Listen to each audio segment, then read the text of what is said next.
in the ring.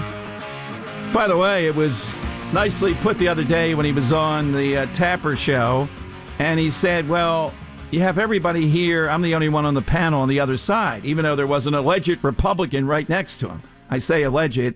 Senator Rick Santorum joins us again on the Dom Giordano program. Happy New Year, Senator, and that was nicely played the other day.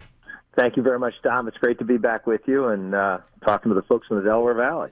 Well, you were making the point that you didn't like the way the president allegedly said this, but how in the world does this immediately rise to racism?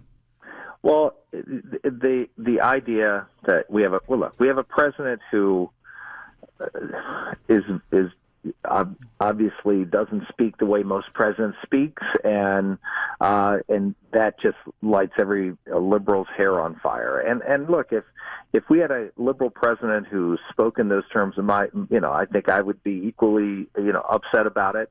But the reality is, you have to look at what Donald Trump is doing from a policy perspective, not from his at times intemperate rhetoric. And that's the point. I think people need to just sort of get away from trying to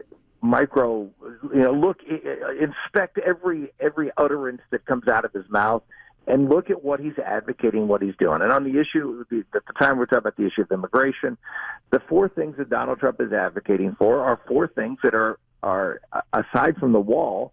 Well, even the wall was a bipartisan thing. I mean, for years, Democrats have voted for funding for border security. So the idea that he's doing some racist type of immigration policy is ridiculous. He's saying, look, let's get more border security, including a wall. Let's end this visa lottery program, which Democrats support and have been in bipartisan bills for 10 years now. Same thing with this chain migration, this family reunification being 70%. Even the Republican who endorsed Hillary Clinton, who was on the panel with me, agreed that 3/4 or 2/3 of your immigration policy shouldn't be about family reunification and with extended family. So the three things that he's really pushing for, in addition to DACA, are reasonable things that a compromise can be made. And to say that he is somehow, promoting racism by his immigration policy is ridiculous. We know the pressure on the Democrats. They have to deliver on DACA or go to government shutdown. What are the politics? Why would Republicans be forced to deliver on DACA if you were there, if you were in the room, other than it's a golden opportunity to force them to do these other things, which are anathema to their base? Why would Trump have to cave in on DACA? He shouldn't, and the Republicans shouldn't, and I don't think they will. I think the House is going to be pretty firm on exacting some sort of improvement in our security posture at the border, in addition to getting rid of these programs, these immigration programs, again, the visa lottery and chain migration, putting severe limits on them, or in the case of visa lottery, getting rid of it. So I hope that that's what they hold firm with. Again, these are things that Democrats have supported in the past, and it's hard today because Democrats don't want to do anything to offend their base. But from a policy perspective, this is not a hard thing for Democrats to do. My prediction would be I don't see how they could ever go for funding truly for the wall or even these other things. I don't think their base will allow it. In your gut, do you believe that at the 11th hour? Their base is not going to allow this. Well, it all depends on how it comes down as to whether they do actually hold up funding because of immigration. But it's going to come down to one of two things. I don't think Republicans are going to approve a bill that doesn't do something about border security, and if that means the Democrats can't sign on to a funding measure, then we may be headed down for an impasse.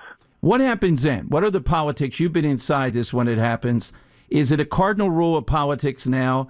This always ends badly for Republicans, because I don't think it did with the Cruz-related shutdown, did it?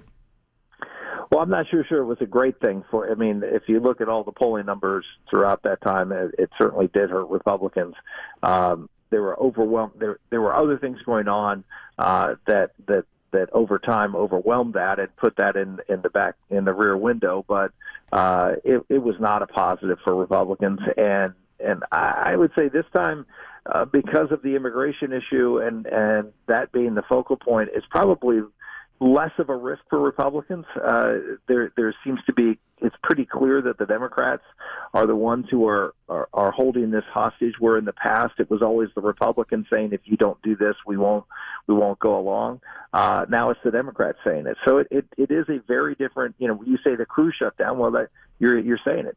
Cruz wanted something, and that's why it was shut down. In this case, it's the Democrats wanting something, or it'll be shut down, and that makes it a little bit harder for them to make their case. We're talking with Senator Rick Santorum. Now, I don't remember explicitly over the years, but Schumer was on the Late Show last night, and he said President Trump can begin to prove he's not a racist.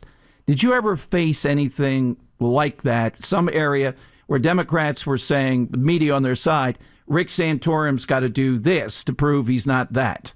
Well, yeah, certain things, yes. This is the kind of, whether it's racial politics or gender politics or class politics or whatever it is. This is the MO of the Democrats. This is all about the divide and conquer strategy that we have seen from the Democrats in the last 25 years. It's everyone talks about Trump dividing America. It's ridiculous. I mean, these divides have been exacerbated by Democrats for a long, long time. I mean, what other political party focuses on maximizing votes from certain ethnic or racial groups more than Democrats? Well, I would say President Obama is the most divisive figure, but he doesn't leave fingerprints as easily, somewhat because of the media and somewhat because of style. No, I couldn't agree more. I mean, to me, Barack Obama was as divisive, if not more divisive, as Donald Trump, except that he was very smooth at doing it. And Donald Trump is blusters and says very controversial things. But again, if you look at what he's trying to accomplish, he's actually not very divisive from his. Again, I focus on immigration. What the President Trump is advocating for are not divisive things. I mean, building more border security. I mean, we have hundreds and hundreds of miles of fence already, and there are legitimate suggestions that we need to build more that Democrats have supported in the past. So the idea that that's a divisive thing is ridiculous. Is his rhetoric divisive? Yes. And the opposite was Obama. His rhetoric was divisive, but very subtly so. But his policies were incredibly divisive. Yeah, exactly. That's the trick. All things Santorum for listeners. What are you up to now? What's your focus in 2018? Working on healthcare right now. I mean, my group Patriot Voices just sent out something this morning, and I've been working on healthcare. You recall about last summer. Yep. And into the fall. Oh, Lindsey Graham getting a haircut. Yeah. Yeah, that's right. Well, we're not done with that yet, and we're working with all the conservative thought leaders on healthcare and bringing in state policy groups and working with the White House and the Senate in particular, and trying to get a new version of Graham-Cassidy up and running again.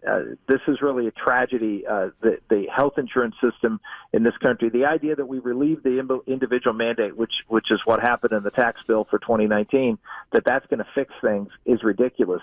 The costs are going up and up and up, making it less and less available for small businesses and individuals to buy insurance unless you get huge subsidies from the federal government. That cost is going up too.